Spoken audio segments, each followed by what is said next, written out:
I was snowmobiling with my brother and father at the time in cottage areas of northern Quebec, French Canada. Basically, think of cottages with only gravel roads, if any at all, separating them and no vehicular access in winter months, unless on a snowmobile. For my French-Canadian friends on here, it was just west of the Manicouagan River, maybe 50 kilometers south of Manic 5. I was maybe 10 at the time, my brother 12. And this happened in the early 90s. Our ski-doo broke down in the middle of the lake, and even though it's an easy fix, easy becomes relative at minus 30 Celsius before the wind chill factor, and in the dark to boot. So, as my dad was sweating at the ski-doo, as French Canadians are known to do, my brother spots a little cottage on the bank of said lake, suggesting we seek help or shelter. The sun was beyond the horizon, and the temperatures were dropping. Figuring it was better than failing on the engine, we crossed to the cottage to find it unoccupied, yet unlocked. Not too keen on the idea, but still preferable to the almost certain outcome of both his children freezing to death, my father decides to enter. It was a small, simple, yet quaint one-room cottage, with a basin for cooking and washing. Of course, no running water, lined by a counter, a kitchen table with 4 chairs, an old but clean sofa, and a single bed. But most importantly, a functional wood stove. My dad lit some candles, lit a fire in the stove, and told us to settle on the floor while he laid down on the couch and we went to sleep. We didn't use the bed for fear of lack of respect to the owner, and my dad even smoked outside, which is saying a lot from the early 90s. The next morning, we cleaned up our stuff, passed a quick broom, and left a quick thank you note explaining our situation. We went back to the snowmobile, which my dad managed to fix with daylight. It was also much warmer, and headed towards our own cottage. The weird part?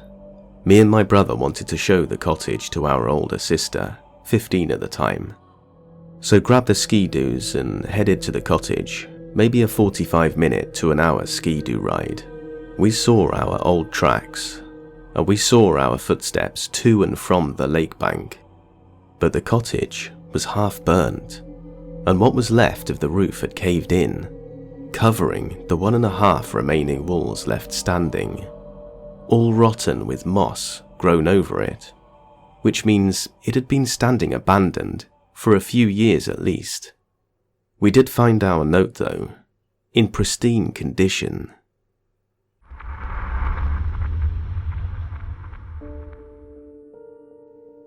I'm a female and was home alone at the age of 15. My grandparents, who were my guardians, had run into the store for something and wouldn't be back for a few hours. I had planned to take a shower and then go over my next door neighbour's house. She was my best friend. I undressed, leaned over to turn on the shower, and before I could stand up, I felt 2 hands or nails scratch my back from the top of my shoulder to my waist. I froze, turned off the water, and slowly turned around to where I would immediately see the reflection of the bathroom in the mirror, and there was nothing behind me. I flipped out, avoided the mirror, threw my PJs back on, and ran over to my neighbour's house while calling my grandma crying. They didn't believe me. I told my friend what had happened. She checked my back and I had scratch marks. My grandparents swore my friend and I fabricated the story. Needless to say, I didn't shower in my bathroom or sleep well until I moved out at 16.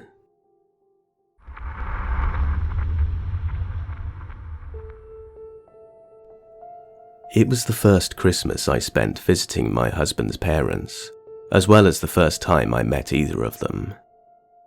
I was pretty nervous because of that fact, and being shy-natured, I mostly kept to myself the entire evening we were there. We had a nice dinner, and afterward, my husband, His dad and myself retired to the living room, where my husband and his dad played guitar together. The way their house was situated was that it was very small, with a kitchen connecting to the living room where we were through one doorway, and in the back of the kitchen there was another doorway leading out to the hall, which also fed into the living room. Where I was sitting on the couch, I could look down to the hall and see straight into the bathroom, and to the right of the bathroom was his parents' room. I remembered getting up and walking through the living room doorway and asking my husband's mum if she needed any help doing the dishes that she was doing. She shooed me away and told me to return to the living room and that she'd take care of it all. So I did. After a few minutes, I needed to go and use the bathroom. Just as I was about to get up and do so, as I looked forward down the hall to the bathroom, I saw a very tall, very dark, human-like figure dart through the first doorway from the kitchen and rush into the parents' bedroom. It was not a hallucination. It was as real as seeing any person in front of me. Panic set in, and I could not take my eyes off of that location. I waited for it to re-emerge, convincing myself it must have been my husband's mum. The figure was so damn tall though, and tracing my mind back, could she have been that tall? Was she wearing a large black sweater? It had to be her, or a trick of my eyes. Except, then my husband's mum walked through the other doorway to the living room, asking us if we wanted any dessert. It wasn't her, and no one else was in the house. Eventually, I did get up and use the bathroom, but when I looked around the area and into the bedroom, nothing was there. It took me months to say anything to my husband about that. We were dating at the time, and I thought he would think I was crazy. One day, he was talking about how he grew up in that house though, and some of his own experiences. His were a lot worse than mine, and it definitely made me feel a lot less crazy in telling him my sighting. He believed me, and even told me about how his father had seen things in that hallway as well. Their thoughts were that when they bought the house, a family friend of theirs was working on some trim in the hall at the time, and had ended up having a heart attack, although not in the house, and passing away. They assumed he felt he left a job unfinished, and sometimes comes back. The feelings from that sighting made me feel almost ill, however, and I believe it was something pretty menacing. The whole house has a really bad vibe to it, and a not so great history, so who knows what it was.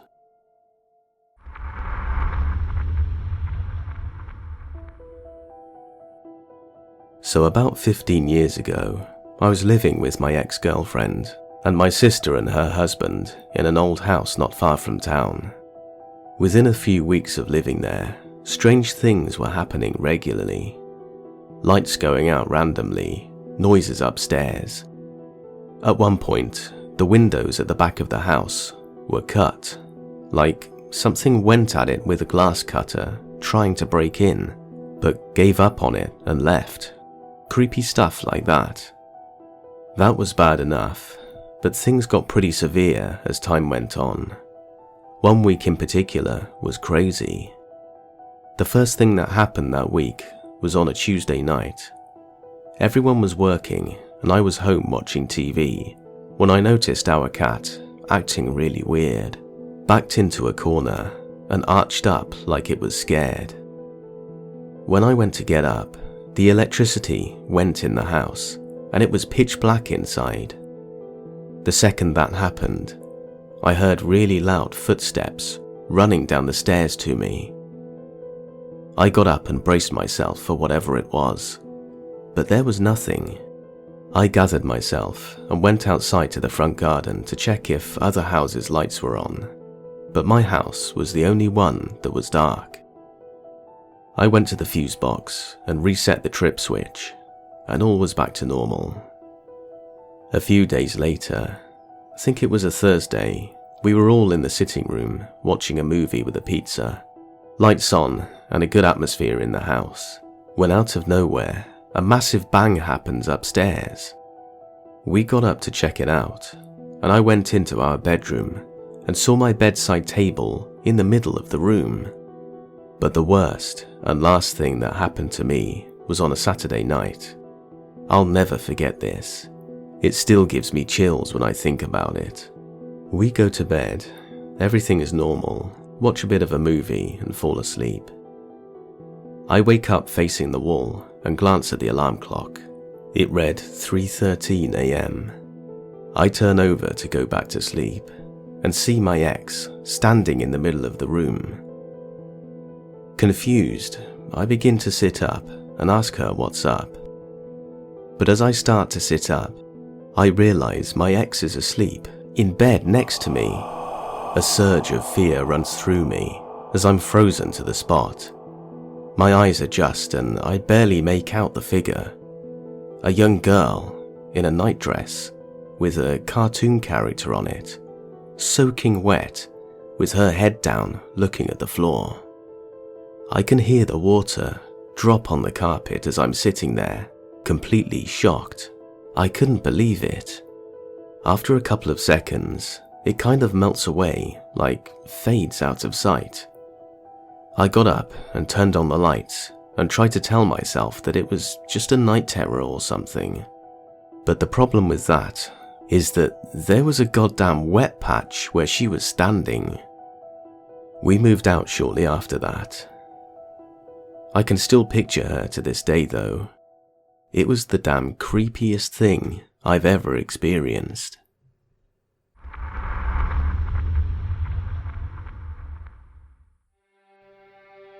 This was my first encounter, and I will never forget it. It was in a way a happy memory. You'll understand why in a bit. I don't know exactly how old I was, too young to know much about death, if anything at all. A boy in my class had passed. I didn't know how, and my mum took me to the ceremonies. It was one of those where they had the funeral service, and then the burial immediately after because it's all on the same property. For some reason, we were late, so I didn't see the boy in his casket. We made it just in time to accompany everyone else outside to the burial grounds on foot. The slow walk had me bored, so I started playing tag with one of the other kids. I didn't recognize him at the moment as my classmate. He had a sailor suit and seemed happy to see me. I remember that after a while, my mother called my name, came running after me, and grabbed me by my arm, scolding me. I told her I was just playing with the boy, but now he was gone. What boy? Stop lying, behave yourself, blah blah blah. A young man, probably early 20s, intervened on my mother's lecturing. I don't remember the words verbatim, but it was him asking, "What boy? You're the only kid here." This got more people's attention, including that of an older lady, and her attention drew a crowd. She turned out to be the boy's grandmother. The young man and the grandmother insisted on knowing what little boy. They told me to calmly look around and repeatedly told me I was the only child there. The grandmother asked me to describe the boy. When I mentioned his sailor suit, it rang a bell. The 20-year-old said that the boy they were burying had a sailor suit. Then the grandmother agreed. Everyone began talking among each other in a worrisome excitement, trying to figure out what was going on. As a kid, I was pretty confused. The grandmother asked me if I would recognize the boy I was playing tag with, and had someone else bring a picture. I couldn't recognize him though, and scared that I had done something wrong, I didn't answer.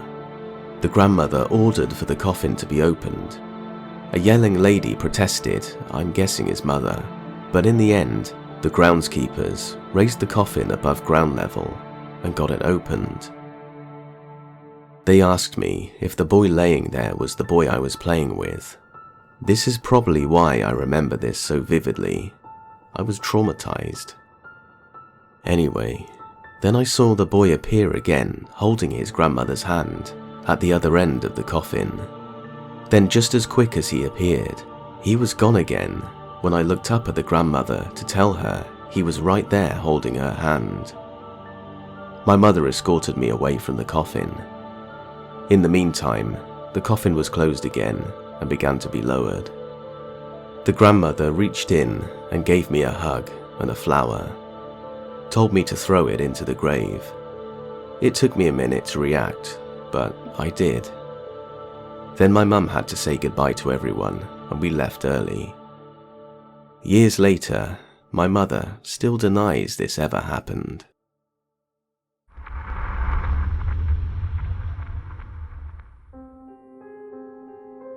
I moved into a new house in a typical suburb in Australia with my 2 kids, who were about 7 and 8 at the time. Brick house, big yard, bushland in the back, and a massive water reservoir directly behind it. Neighbours were lovely, chatty, and soon found out the previous people pretty much moved out in the middle of the night. It started off small, thinking you see something in the corner of your eye, or finding a light turned on or off that you don't remember turning on. Then my daughter would come to me, asking what I wanted, as I had called her name, but I never called her. She then reported an old man in her room, which terrified her, saying he had funny eyes.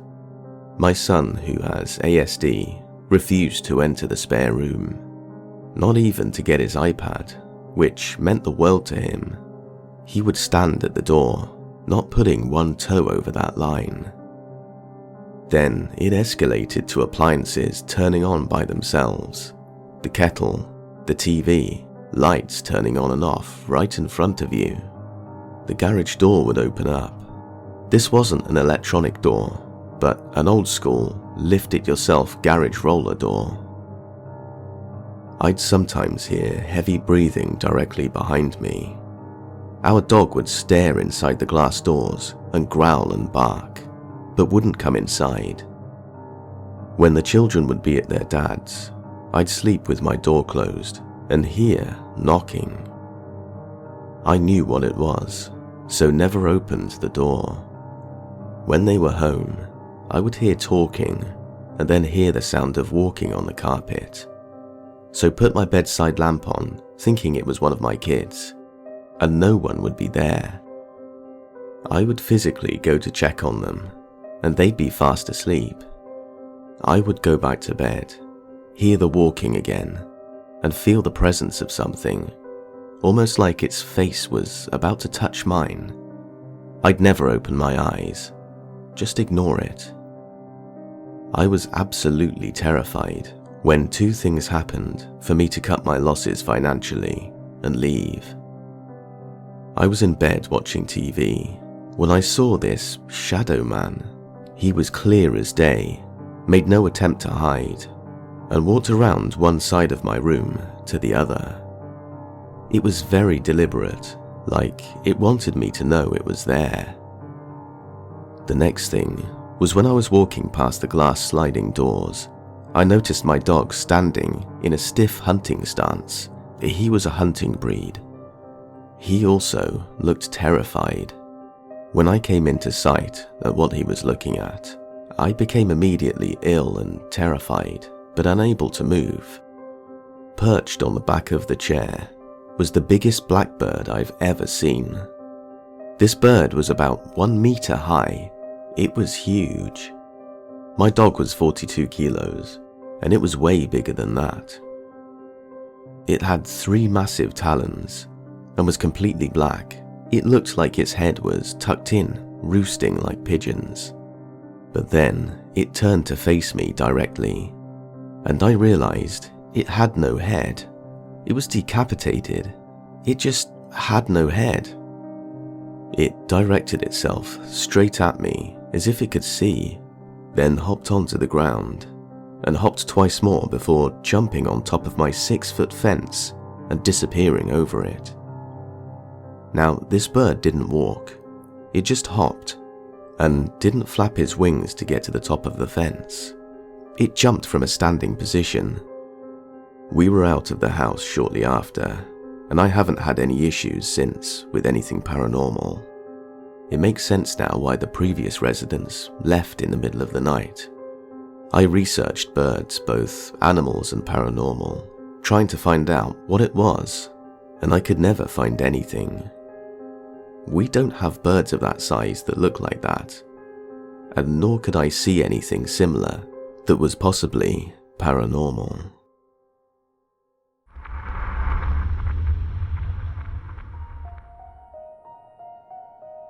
Where I work, there's an old insane asylum behind our location, as well as multiple deaths in vehicles in our parking lot throughout the years. I've worked at my job for 9 years. There's a common myth or legend of a ghost that resides in our kitchen. We have many staff with stories of their own, which I will include some, as well as mine. The stories I heard before my own experiences were small things, like a knife being moved from one side of the counter to another, utensils coming up missing, etc. There's usually just one employee at a time there, so it's not likely that someone else is moving them. My first hint at something close was a day our power went out. We had to keep staff on the clock for when it came back on, so a few of us decided to go to the completely blacked out kitchen to mess around. Another girl and I left shortly after because we were bored. A few minutes later, we were going to scare the other two. Before we could reach the swinging door that led to our back rooms, they came running out, screaming they heard knocking on the opposite end of the kitchen from any machines that could make something close to a sound like that. Then I started working back there myself. I know our brains can exaggerate sights in our peripheral, but I have never had that as severe as I do back there.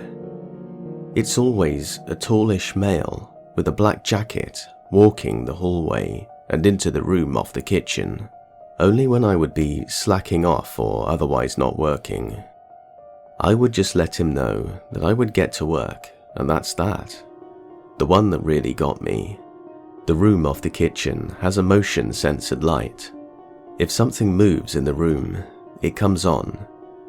The light comes on all the time when no one is in there, and it's the only light that does this. One day, I was standing in the doorway facing the room, texting someone back. I felt a cold whoosh of air come from the room right as the light came on. Needless to say, I jumped right back to work. My best friend has the best one, I believe. She was working overnight with another employee. She was in the office when the phone rang, like it would when being paged from the front. She answered, with no response of course. After asking her co-worker about it, they said they were not anywhere close to the phone. She was prying him to admit to joking around to scare her, when the front phone rang as if being paged from the office. They were the only two in the store at all. The front phone also gets paged often from different empty areas.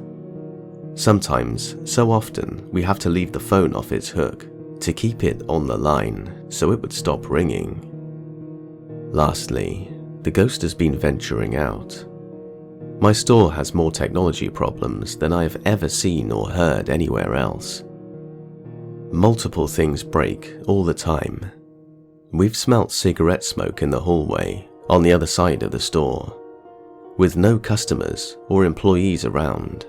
Also the smell of gas in the front. Just odd things here and there that could possibly be explained away individually, but added together doesn't make sense.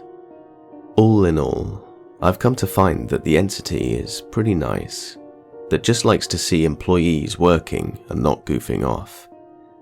I named him Gusteau, from the ghost chef in Ratatouille.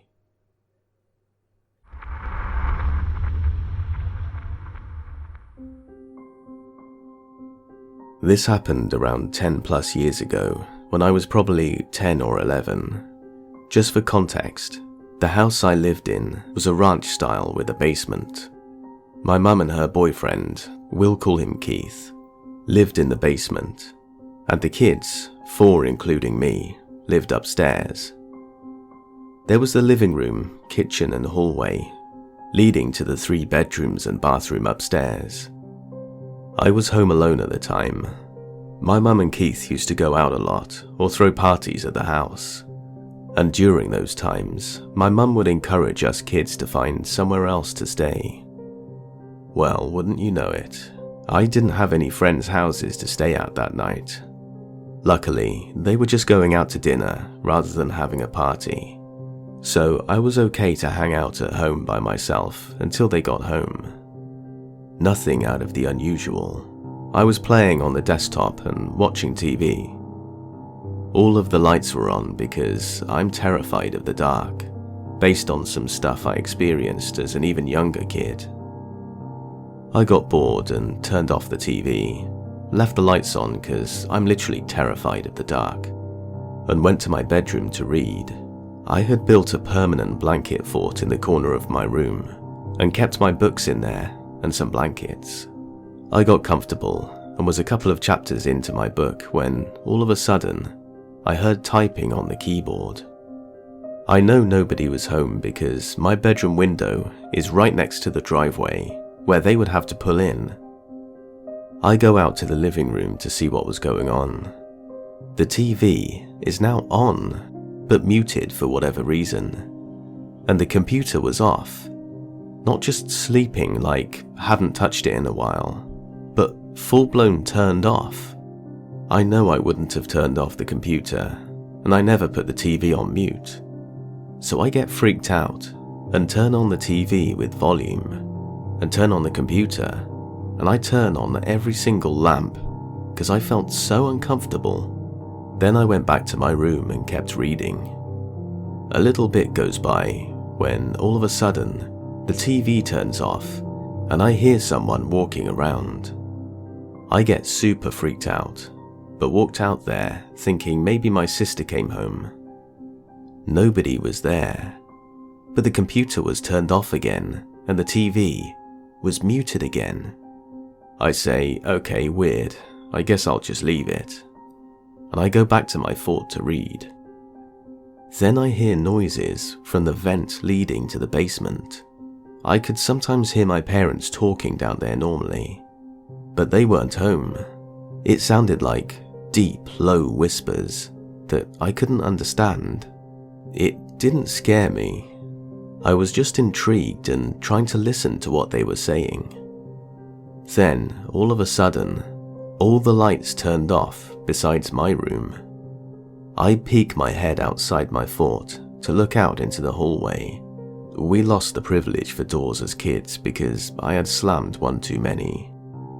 When I look into the hallway, even though it was almost pitch dark, I saw a very, very tall shadowy figure with bright eyes walking slowly towards my room. I was stunned. I didn't know what to think or do. I was just stuck. It got to my doorway, and as it was just about to duck down to get into my room, I heard the whispers in the basement again, and the shadow man stopped moving and just stared at me.